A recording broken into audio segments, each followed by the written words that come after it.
Hello, good afternoon, and welcome to our latest installment of our Black History Month speaker series. Today's topic is small business and the role of small business in supporting an equitable recovery. 75% of workers over 65 are employed by small businesses. 50% of Black workers are employed by small businesses. 67% of Hispanic workers are employed by small businesses, and 62% of workers with disability are employed by small businesses. This is an important sector and segment of our economy. To build an equitable recovery requires a strong and vibrant small business community. And today's guest, Diedra Henry-Spires, Senior Advisor COVID Programs at the SBA, will speak with us on that very topic. Moderating today's discussion is my friend Harold Fisher of WHUR of Daily Drum. And with that, I hand it over to Harold Fisher. Well, thank you so much, Gary, for that introduction. And we have so much to talk about for the next hour or so. Let's get to it. Diedra, thank you so much for joining the conversation. Pleasure. Thank you for having me. I'm excited to be here today. Absolutely. So before we even get to where we are regarding small businesses in 2022, let's take a step back and talk about the impact of the pandemic on small businesses. We are now more than 2 years in, and while things are opening up a bit, things have not been easy for small businesses. Talk a little bit about what small businesses have experienced over the past 2 years or so, Diedra. Thank you. So it was something else. I tell you, I joined the SBA in April 19th, less than a year ago. So my experience with the pandemic and the impact on small businesses was really quite personal. It was about when we could go out, because you remember those early days when we were really urged to stay home and roads were being closed, and it was just a new reality, one that we didn't think, I didn't think I would experience in my lifetime. I remember boarded up shops. I remember when I did get out, my favorite places like not being there anymore. I remember feeling sort of like I was in an alternate reality.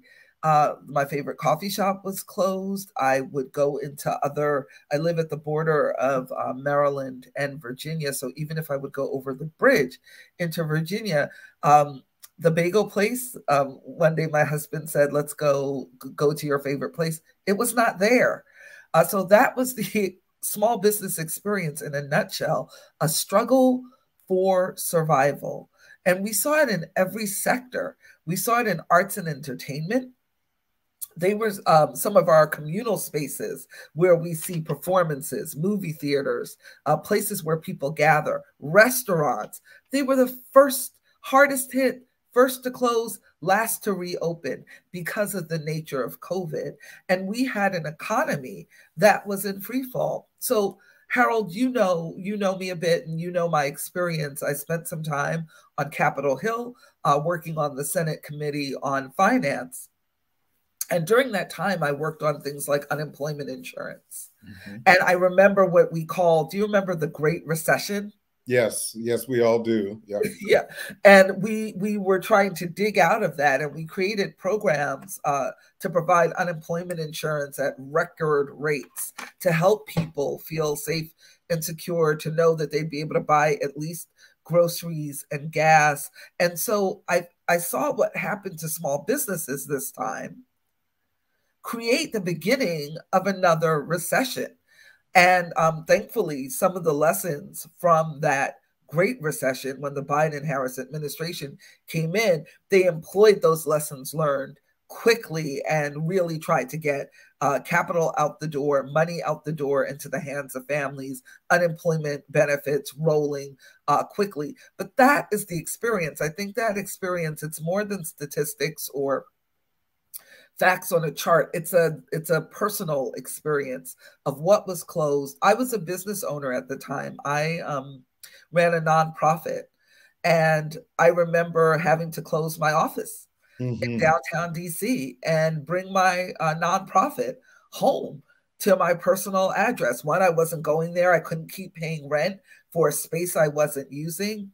Thankfully, we didn't have to let too many people go. We were able to say, okay, everyone work from home. And as we have assignments, we will give them, and we'll do this month to month way of existing. And it helped us, but it was also incredibly scary and frustrating. That's what I remember about the beginning of this pandemic. You just illustrated something that a lot of small businesses have had to learn how to do during this COVID pandemic. We use the term pivoting. Everyone had to learn how to pivot. Did the SBA also have to learn how to pivot to address the needs of small businesses? We are talking about, the federal government. They don't move as fast as small businesses need to. So here's why I am so excited about the work I get to do at the Small Business Administration. I work for Administrator Isabel Casillas Guzman. I had a little Isabella. I gave her a little flourish, but it's Isabel Casillas Guzman. And she challenges us every day to be as entrepreneurial as the small businesses we represent and work for, meaning we cannot lumber along. Now, you've heard it's hard to like turn a steamliner. We are a huge boat, and it's very hard in the federal government to make swift turns. We are not a little, cigar boat, very, very maneuverable and fast. However, we wouldn't take, I work for someone who wouldn't take like no or it's too hard as an answer. She's a small business woman herself. She comes from a family of small business owners. Her father opened a veterinary business, and she grew up working there and watched that business grow. So it's almost visceral with her, the desire to help small business owners. She knows that it then becomes about a family. And when I was thinking about accepting a position at the Small Business Administration, I come from having maybe 10 years at the Department of Health and Human Services, working in the health sector, and then working on the Hill, and then working in a nonprofit. It was like, small business, is this my bread and butter? I know about recovery, but what do I know about the business owner? And it's like, well, you ran a nonprofit. Here's what I know is that business owners that are powering our economy, so we're going to agree they power our economy, are people with families.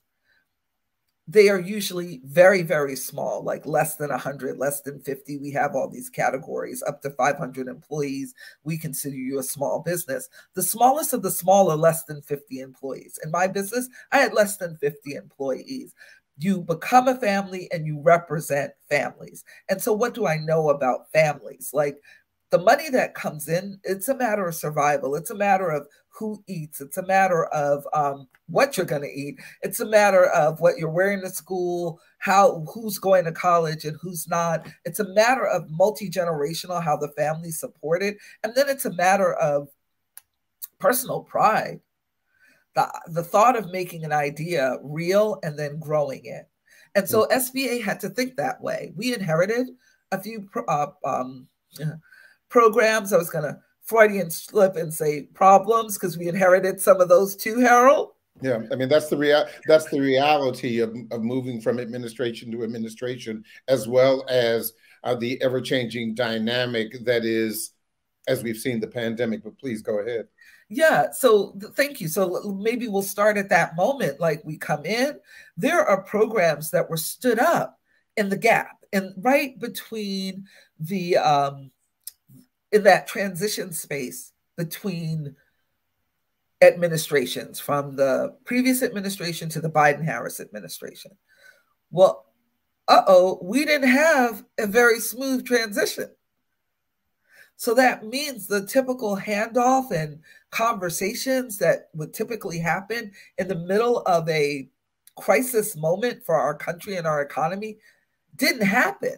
So we had to just hit the ground running with the programs that we received, things like PPP, which is a wonderful program, definitely got money out into the community, but we know there were fewer fraud checks than we would have built. So then how do you build those on the back end and make sure you're a good steward of all of our tax dollars? Because we know we don't have a lot of money to spare. We send them for our taxes and we expect them to be used appropriately. Programs like COVID Idle, which is the economic disaster and injury loan. But there was one, we always have an EIDL program, economic disaster and injury loan, but there was one made specifically for COVID. And I tell you, that money wasn't moving out the door as efficiently and quickly as we wanted. Administrator Guzman made that a high-level priority to really look and get money out the door. We had another program called Shuttered Venues and Operators Grants. That's for our movie theaters, our shows, everything from Broadway to the mom and pop like run museum to your favorite venue that's sort of a bar, but it's not really a bar. It's they have live shows there, so you can pick the favorite one in your community, and they were the first places to close. They were devastated, and they were also facing Harold, sort of predatory real estate speculation. Because can you imagine? No. Some of these beautiful venues are in beautiful buildings. And people wanted those buildings. And so at the moment that I was hired, Shuttered Venues was one of our programs where not a dollar had gone out the door. And we were now in April. We had a launch that just did not go well in the beginning of March. And we were trying to recover from that. That's the first job the administrator gave me. Like, you are my senior advisor for COVID programs. Shuttered Venues, let's fix it, because I need that money to go to this sector of arts and culture. And so we just rolled up our sleeves. We moved folks around, including personnel. We started partnering across government to make sure, like, things like tax data that we need to verify people's income, all of that was coming quickly. To date, we've gotten $14 billion since April to now, $14 billion out the door, like out the door, money in hands. And I smile because when you saw Broadway come back, yes, that was Shuttered Venues and Operators Grants money. And now you can't get tickets. Right. Which is a good problem to have, which suggests, for example, that this difficult recovery is starting to work. And I will say to that point, so here we are now. We are in February of 2022. And as I said earlier, things are starting to open up a bit. So I'm assuming, and correct me if I'm wrong, but the SBA must again make some changes and make some adjustments to help some of the small businesses. Let's talk about what's happening right now with SBA, and specifically as a senior advisor to Administrator Guzman, how do you help keep her ear to the ground for those coffee table issues? Because things are constantly changing. We are not out of the woods yet. No, we're not. No, we're not. But we are. So part of it is your posture. Are we only going to think about recovery? Are we only going to say, okay, or are we going to think recovery and beyond? Like, how do we help businesses now that we know this can happen? What if it were to happen again? Yes. So there's a conversation that the administrator has been having about building resiliency in our businesses, not just for pandemic, virus, or anything else, but for pandemic related, but for even climate issues. Remember, in the midst of this COVID, just a couple months ago, we were seeing fires on top of fires. And then we had like smoldering fires in Colorado and snow fell. What is that? Wildfire meets snow. How do we help businesses recover? One of the unknown parts of the work that SBA does, or little known, is our role in disaster recovery. We are a major player in disaster recovery, arm in arm with FEMA and HUD, while they're taking care of the individual and making sure folks have a place to sleep and that food is provided and shelter. These are oftentimes business owners.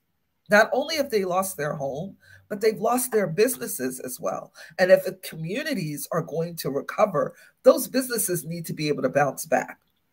SBA is there with highly competitive, and very low interest loans to help those businesses rebuild. But more than that, what are we empowering them to do? And it's a very early conversation we're having at SBA. But one example the administrator gives is a business that she visited that had experienced Sandy and well, what was the hurricane before Sandy? So the hurricane before Sandy, and had lost all their equipment that was stored in a basement. It was the right place for them to store it, lost all their equipment. They used one of their loans, and in their rebuild, built storage that was elevated and away. Okay, that seems simple and common sense, but that's what they used their loan to do. When Sandy came, they were up and operating again when it went out.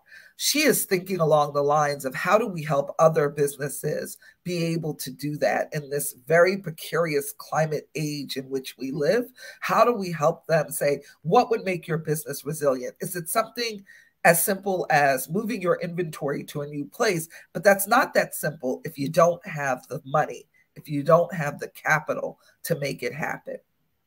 That's just one example of how we're trying to think creatively about our role in helping small businesses. We are talking to Diedra Henry-Spires, Senior Advisor for COVID Recovery Programs to the Administrator of the Small Business Administration. Yeah. In a bit, we're going to go to some questions, but I still have so many things to drill down on. Yeah. Let's talk a little bit about the fact that this is Black History Month. Yes. There appears to be a lot of focus on African-American businesses right now. You see advertisements on television. How are their needs different from the majority? And how is the SBA attempting to address that?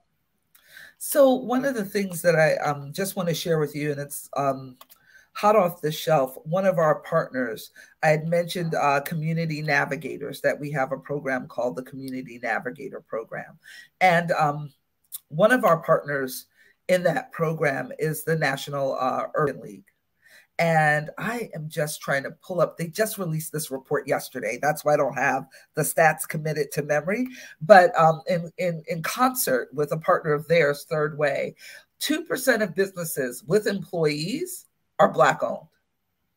6% are Hispanic owned, 10% are Asian owned, and 0.4% are American Indian and Alaska Native owned. Black and Hispanic female founders receive less than 0.5%, 0.43% of total venture capital investment. That means money from folks who say, hey, we love your idea. We're a venture capitalist. We're an idea capitalist. We're going to give you this money to make your idea real. Women-owned small businesses only get 5% of federal contracts, and 1/4 of Black and Hispanic-owned businesses are concentrated sort of in one place. We're not spread out across the sectors. Here's what we know at SBA is that there are real historic barriers, reasons for those statistics, and that it's going to take serious and pointed effort to overcome some of those historic barriers. So the Biden-Harris administration has been really, really focused on equity. So what does that mean? And sometimes there's a misunderstanding that in order to be fair and equitable now, we're going to, that's a reason for us to be inequitable in our approach. No, it just means we are tailoring and targeting to people who historically don't hear the call, like PPP. Can I tell a story here, Harold? Yeah, sure. Go ahead. With folks? So the administrator, so we talk often, and the administrator shared a story she read. It was a news article, and in it they had spoken to a Black owner of a juice bar, and that owner said she did not take PPP because she did not want to take a loan. And in that article, it was touted as a success, that is the way people should think. My administrator shared with me that it just was devastating to her because PPP was a forgivable loan, meaning you take it and then we say, shucks, you don't have to pay us back. That's the type of money Black business is, and any business that qualifies rightfully in a non-fraudulent way, just straight qualifies for the program, should take. That business was an example of the type of business that these programs were made for. Another example is our COVID Idle program. I mean, we put out hundreds of billions of dollars to small businesses. As the SBA, we made sure we did a targeted outreach. I talked to churches. I talked to a lot of churches. I talked to my churches. I talked to a lot of small business owners, Harold, because let me tell you what the terms of COVID Idle, the terms of this loan, it was a 30-year loan, 2 years deferred. That means for 2 years, you don't pay back anything. The interest rate was 3.75 for for-profits and 2.75 for nonprofits. Mm-hmm. I lived a long time and my credit is solid. I haven't heard terms like that on a loan. And what that means in dollars and cents, like at my kitchen table, when I got to pay this thing back, and I'm afraid I'm going to be sweating beads and robbing Peter to pay Paul, which has historically been our reality. Mm-hmm. But if you got $50,000 from COVID Idle at 3.75% interest, that would make your repayment, once they started 2 years later, $50 a month. With a loan that turned a whole business around, or kept the business going. Most of us, not all, but a business owner can typically find $50 a month to pay back a loan. Right, exactly. Right. So that's the type of work we're doing. And I would also argue that honest business operators, prior to taking on the burdens that were created by COVID, they want to be good business people in their practices. And so as a result, low interest, no interest, quote unquote, free money, they still want to pay that stuff back. Yes. Because they don't want that hanging over their head, because it's just not a good business practice to do so. And so that makes sense. And obviously, as it relates to this discussion, we've been talking about entrepreneurs and business owners who are in the space right now. Yeah. But what we've seen, and this is again going back to the pivot, is that a lot of small businesses, newly created,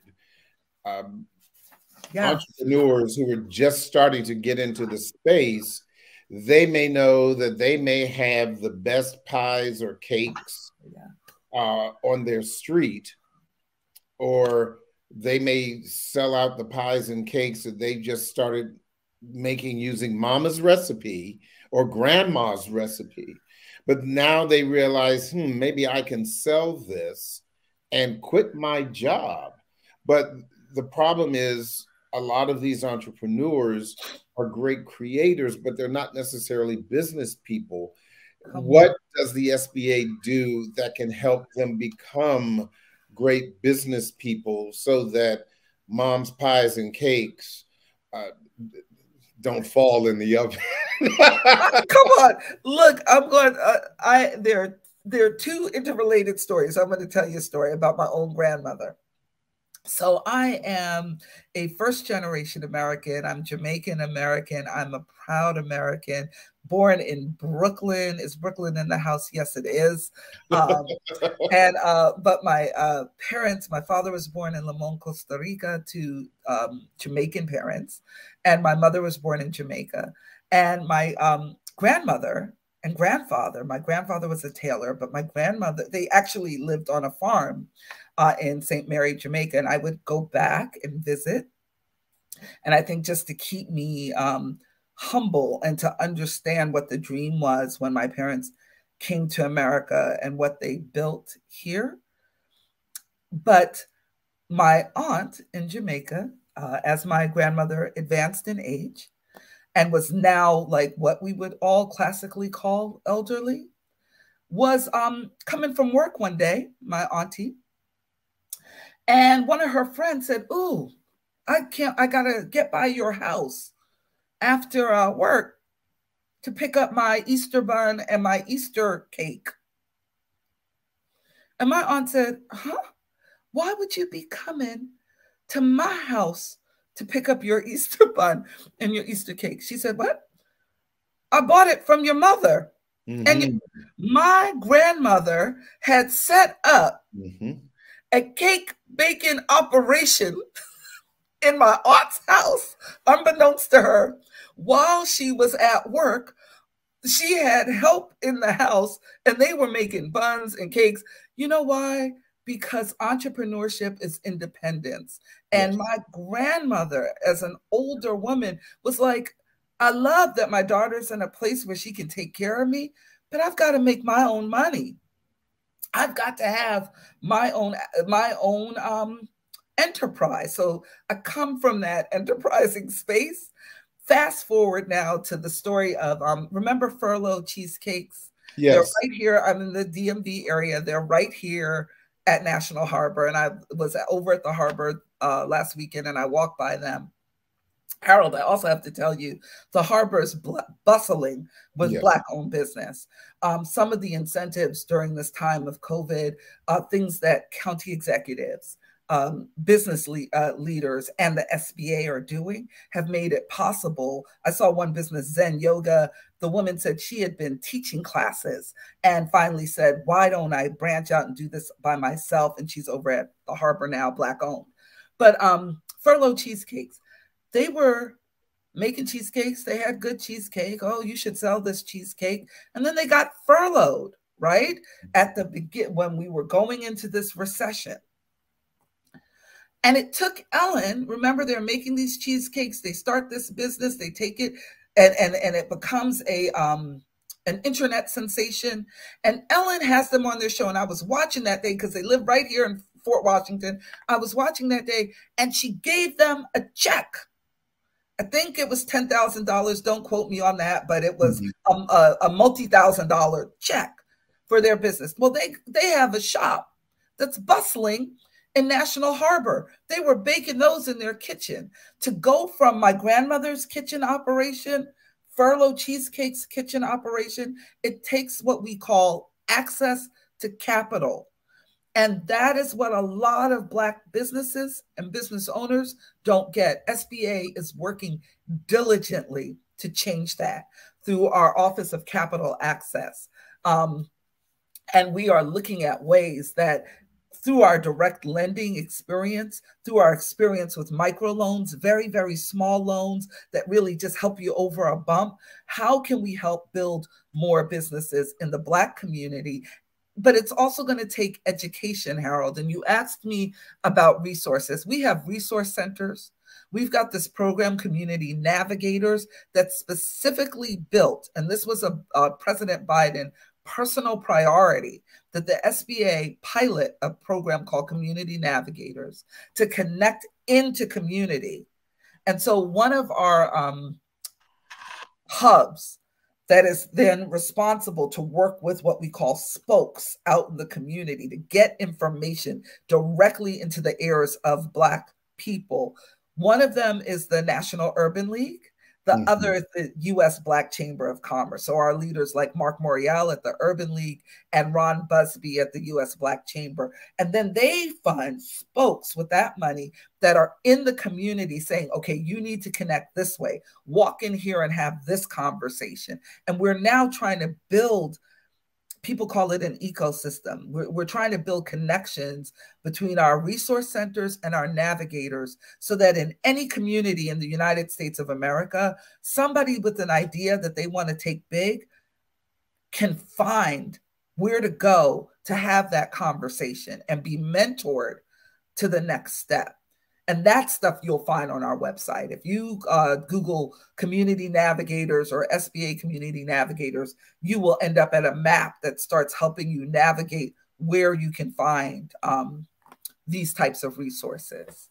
You can tell I get excited about this. And you should, because I think it'll also help burgeoning entrepreneurs get excited as well. We are talking to Diedra Henry-Spires. She is the Senior Advisor for COVID Recovery Programs for the Administrator of the Small Business Administration, sharing some information for entrepreneurs, small business owners, or those who are interested in becoming small business owners. We're going to try to help you navigate the tricky world of that beyond those pies and cakes or anything else that you are developing to start your small business. I do want to drill down a little bit about what you just mentioned as it relates to helping a new entrepreneur not make the business mistakes.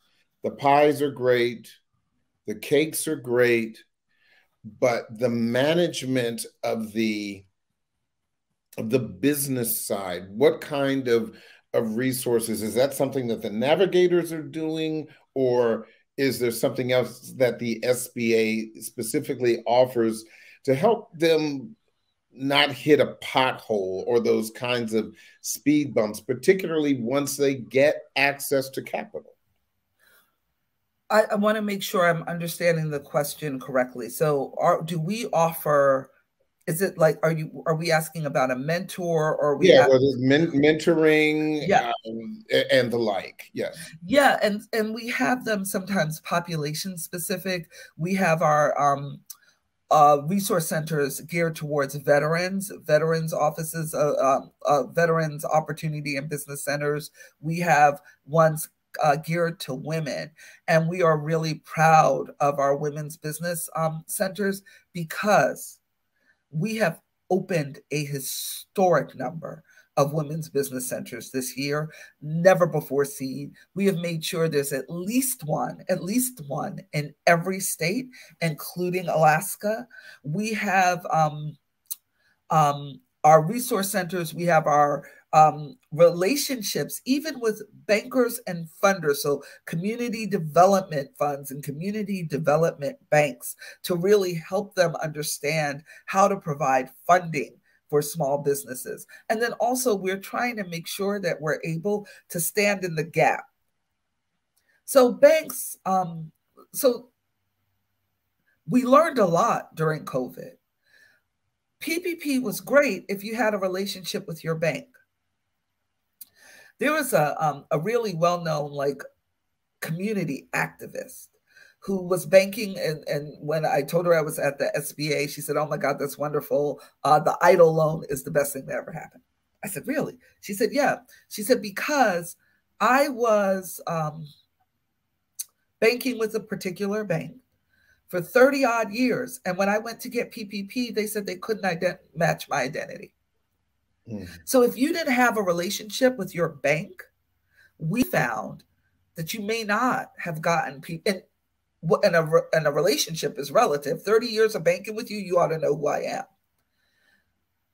We found that the SBA product kind of took away that bias and leveled the playing field. So we're starting to recognize our role in leveling playing fields, and also then in helping folks connect with resources.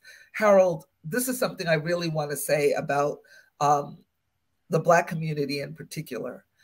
We need to work with our resource centers. I think this is a challenge for SBA and our community navigators and our community leaders outside of the business, like political leaders, whoever, to figure out how we're going to educate ourselves on, we remember that big push on financial literacy. Yes. So then like business financial literacy, yes, because it's not, you know, folks try to make it more complicated than it is.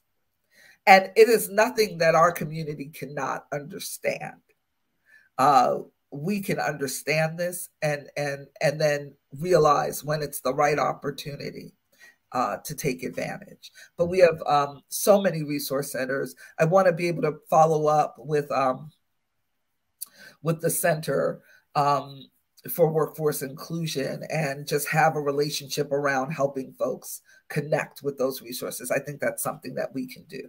Absolutely. It's very critical. And I like that term, business financial literacy, because no matter how great the cakes and pies are, if you don't handle your business, you won't have a business to handle. Yes. We've got some questions from our audience, and I want to make sure that we take some time to share them with our viewers. And if we can, I want to start with Sarah, for example. Sarah from Washington, D.C., and she's writing, how are small businesses retooling traditional frontline jobs to become more attractive to prospective employees or employers, I would imagine, as well as especially those with concerns over COVID in the workplace? I love it. So like I said, lots of COVID lessons. I don't think the workplace will ever go back quite the way it was. Even SBA, you see that today I am working from home, which I do 1 or 2 days a week. And then the other days I am in the office. So things are changing, and we are finding these changes to not only be COVID proofing, but also making employers more attractive. My own experience with hiring people, I looked for an assistant at my nonprofit until one of my partners in the business, who happens to be my husband, or in the business at that time, took over he's let me do this. And the best person for my frontline assistant didn't even live in my state. And so I felt cutting edge, because this was before COVID, to have this virtual relationship with my assistant. And I really didn't know how it was going to work. If I were out, would she be able to find me or tell people where to get me? And with all the technology we have, her help, we're I don't know. We went for as long as I've been at the company, and I'm not, and she's still there, has been seamless. She could find me anywhere, spooky kind of sometimes. So I think people's brains have been expanded to what is possible, and that there's this virtual ability. Nothing will ever replace person-to-person human contact, but technology opens up some ability for us to be much more flexible. I think so. Job sharing, which we talked about during the Great Recession, when we were trying to help people maintain some of their employment, is something that we're going to hear more about, where folks maybe share one job. You go in 2 days, Somebody else goes in 2 days. Everybody gets paid, and the employer keeps service going if it's that type of job that has to be done in person. So between virtual things, cutting edge, in a non-recession time, cutting edge work sharing ideas, I think folks are going to be innovating for a very long time. I may save it for another question, but one other space we could talk about, Harold, is my boss calls them accidental exporters. So meaning that you got intrigued by accidental exporters. Accidental exporters are the folks during COVID who, because they were doing their work virtually, so I sell cakes and pies, but I can't sell them in a storefront or from my house because nobody could come. Maybe somebody started ordering them from another state, or somebody, and all of a sudden I'm shipping. Now I'm shipping. Mm-hmm. And they don't know where now I'm shipping internationally.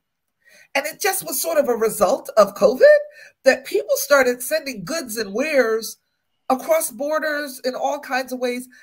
Accidental exporters. Do you know 97% of the exporting business is done by small businesses, but only 1% of small businesses export? Isn't that? And I would say I do remember seeing recently a report that speaks to that issue on the other side, those who, not who provide the product, but those who move the product. That while some other small businesses were having a difficult time during the pandemic, these product transporters, exporters, whether they were moving across state lines or across town or moving out of the country, were overwhelmed with work. Yes. And were needing to hire more people. Yes. To help this not growing but exploding business. So I do remember that. Yes. And so I think we will be adapting and finding ways to use multiple skill sets to make our businesses. We're going to have to adapt as a country. Let's move on to the next question. This question comes from Vera in Tennessee. And Vera is asking, are there any other groups or resources you would recommend to help job seekers connect with networks of small businesses in their area? That is such a good question, because some people are leaving their jobs and looking for other opportunities. You know, I think this is an interesting, and I'm going to raise it. I think this is an interesting role for chambers of commerce. Often they're protecting the interest of small businesses and business owners, but they really could be pushed to move into the space as more of a connector of skill. And I know they do it all, so don't let me downplay the role of U.S. chambers. But I think if anybody knows every business in town, it's your chamber.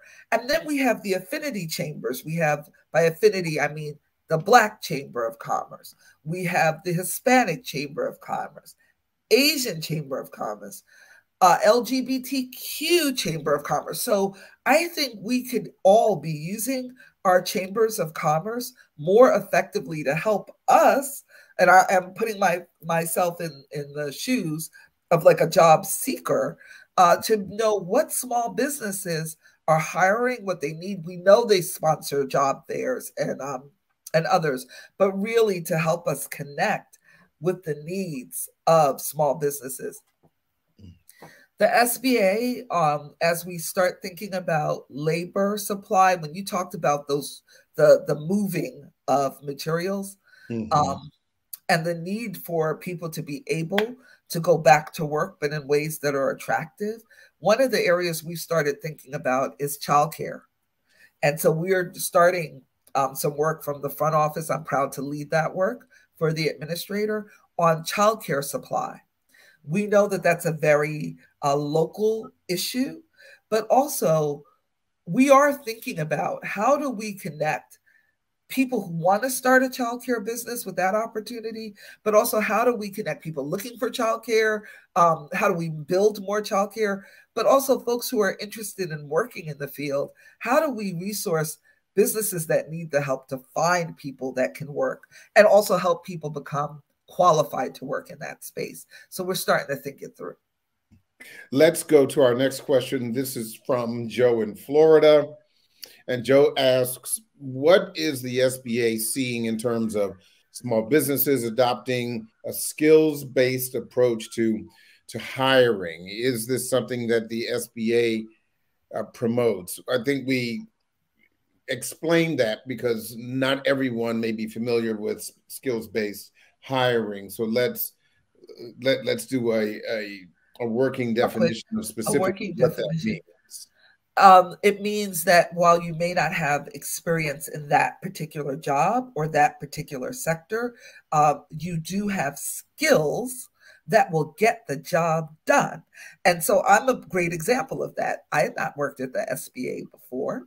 While I've run a nonprofit, we definitely do work with nonprofits, but I was bringing skills in my ability to get things done from the health and human services sector, from congressional sector, writing bills, understanding legislation and the impacts. So if the SBA hired me from a skills-based place, we 100% support skills-based hiring. And I think you're right. We could probably lean in even more with our business owners. We could maybe do some sort of focus on being skills-based. But with this labor shortage, so to speak, what do we call it? The Great Resignation. I will put my thumb on the scale for more employers thinking skills-based as we go on. Okay. Well, let's go to Jimena in California. And Jimena is asking through SCORE, and we're going to have to define that also. Obviously, Jimena has a bit of a deep dive into this process already. But through SCORE, SBA has shown that it recognizes the value and talents of older workers. What other ways could SBA help educate and incentivize small businesses to employ older workers? I have my own thoughts about older workers. I mean, my goodness, can you hire a more dependable group of people who are dedicated, who want to stay active? I mean, that's a whole show in and of itself, because those senior workers who may have retired, and if you get them in, they're going to be with you. But that's my own little editorial. But let's talk first of all. What is SCORE? Explain that. SCORE, Harold, is the nation's largest network of volunteer expert business mentors. It is dedicated to helping small businesses plan, launch, manage, and grow. And it's a nonprofit organization that is driven to foster these just beautiful and vibrant small business communities through mentoring and educational workshops. And so a lot of our educational workshops do absolutely are targeted to older workers, are also targeted to businesses learning how to engage with more, I don't say older, because I've started receiving AARP at my house. So I no longer, I no longer say older. I say seasoned. I say experienced workers. Right. Connect. And I do think, just as we're trying to encourage innovation, and we want the pie bacon, but we also want some of these young folks that are coming up with ideas that will be maybe the next fuel source 100 years from now, but it's across the gamut. And I think there needs to be, and we could probably do or think through a way to partner with SCORE to do a focus on what older workers can bring to small businesses, the stability the mentorship that having an older worker in your shop provides to the younger workers. They may move faster, they may be able to do whatever, but they're not, to have someone other than you say, you've got to be on time. Mm-hmm. You've got to, let me show you a better way. You're doing it quickly, but you're making mistakes. Here's what happens if you, there's a moment that happens in any organization that makes it thrive. And it's when you can bring together the talents of everyone in the workforce. And I think we've got to recognize in a real way, SBA can play a role in recognizing what older workers bring, particularly to a small business where every hire counts. Every hour counts. So I think that's a further conversation we should have. Yeah, and certainly I am not a federal government, bureaucrat by any, stretch of the imagination, but it seems to me that some businesses, there are certain benefits that could be added as there are for veterans. Yes. Okay. And if you hire those older workers, and I think one of the things, not to belabor the point, but dealing with senior workers who may have experience in a certain industry. Okay. One of the things that the institutional knowledge that they may bring to a certain industry without being considered old-fashioned, or we don't do it that way anymore. There is a way, I think, and this is certainly out of the purview of the SBA, but I'm speaking specifically to small business owners, that if you hire a dedicated senior who is familiar with the work and the institutional knowledge, the history that they could very well bring to the pies and cakes, or what have you. If you want to do that nostalgia month for September or what have you, they would know how the old English writing would look, or for example, seniors usually they write in cursive when young people do not. And so I think there is certainly a benefit that senior workers entering back into the workforce would bring. And as you said, certainly, the SBA could possibly capitalize on that by offering an incentive. I don't want to hold this up with this part of the conversation. We still have some more questions that we definitely need to get to. And this is really critical. This is one of the most important questions I think we need to address today. This is coming from Cassandra in Wyoming. Oh, yeah. And Cassandra is asking, is broadband access an issue for small businesses in rural America? And if so, how is the SBA working to address it? Broadband internet access is primary. I mean, it is water to the thirsty right now. I'm sorry, Cassandra in Wyoming, yes? Yes, Cassandra. Yeah. So I worked for 8 years for the senator from Montana.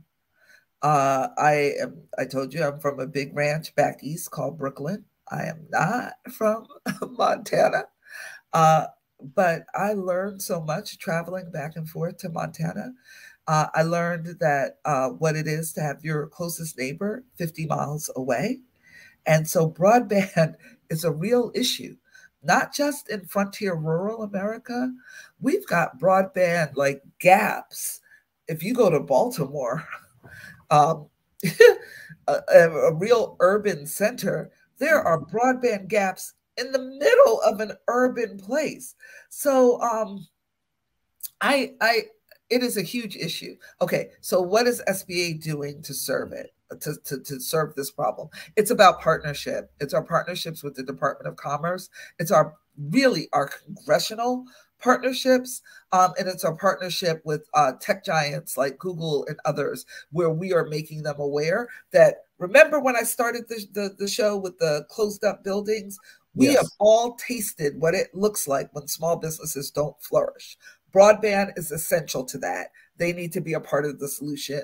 And we are certainly at the table and bringing people to the table to realize it's vital to small businesses. So that means it's vital to the U.S. economy. Yeah. And the broadband internet access, rural communities, or as you said, even underserved communities, you have to have it. Yes. There's just no getting around it. In the example that we were talking about earlier, where you were talking about accidental exporters, the only way that those accidental exporters are going to survive is if they have access to dependable broadband. Yes. And it's not cheap. And so I think those loans also that would come through the SBA would really be the financial foundation to make sure that people stay connected. Thank you for bringing it back to what we do, which is provide money and capital. It's like at the heart of what we do. So thank you for bringing it. They wouldn't even exist without the broadband, much less flourish. So we've got work to do in that space. We do. The administrator has started something called the Digital Alliance. Well, we are working with a lot of tech giants and in the tech industry, and these are the types of conversations they'll be having. So I just want to highlight that for you. We are really kind of short on time, but I wanted to give you an opportunity before we wrap up to share some final thoughts about where we are with SBA small businesses and seeing the light at the end of the tunnel as it relates to the pandemic. Look into your SBA crystal ball and share where you think we're going moving forward in 2022. So SBA is walking the walk, not just talking the talk. We have well over 90% of our staff is fully vaccinated. We have returned to work in terms of a reentry into our own building. I told you I'm there multiple times a week and only less times than that at home. We have a plan. And so I think what this pandemic has said we have to do for all of us is make a plan. We have promoted, I think, some of the money. I know, particularly with like Broadway and the performing arts, because of that $14 billion, was able to come back so safely. They were able to say, nope, got to be vaccinated to walk in here. We saw Major League Sports that unfortunately didn't have the access to those funds, just like open, like whatever. With the cushion of some funding, they were able to say, wear a mask, show vaccine, like just have a plan and move more thoughtfully. So I think where we are is plan as a small business, plan as a worker. How are you going to keep yourself safe? How are you going to keep other people safe? And now we're looking past just recovery to what is going to stick with us for the next 10 years. Virtual work, exporting, new ways, skills-based hiring, those types of things. Look at that, and then you can find your niche. And for those who are interested in accessing the resources for SBA, where can they find it online? Oh, please, just go to sba.gov, type in like resource, whatever it is you're interested in, type it in our search engine, and you will be well on your way. There are phone numbers you can call, and we actually do pick up the phone. So use all the phone numbers, use sba.gov as a resource tool, and walk into your local U.S. chamber, walk into your local resource center, and find your local community navigator, all on that site. Well, Diedra Henry-Spires, Senior Advisor for COVID Recovery Programs to the Administrator of the SBA. Thank you so much for joining us in this conversation. Obviously, we want to salute the Center for Workforce Inclusion for bringing you on to have this discussion. And I also want to thank them for having me be a part of it. Diedra, be safe, and we look forward to all of the things that you and SBA are going to be doing in the future. Harold, it's been a delight, a delightful way to spend an afternoon. Thank you so much. And like you said, thank you to the Center for Workforce Inclusion. And for the viewers, be safe and have a good day.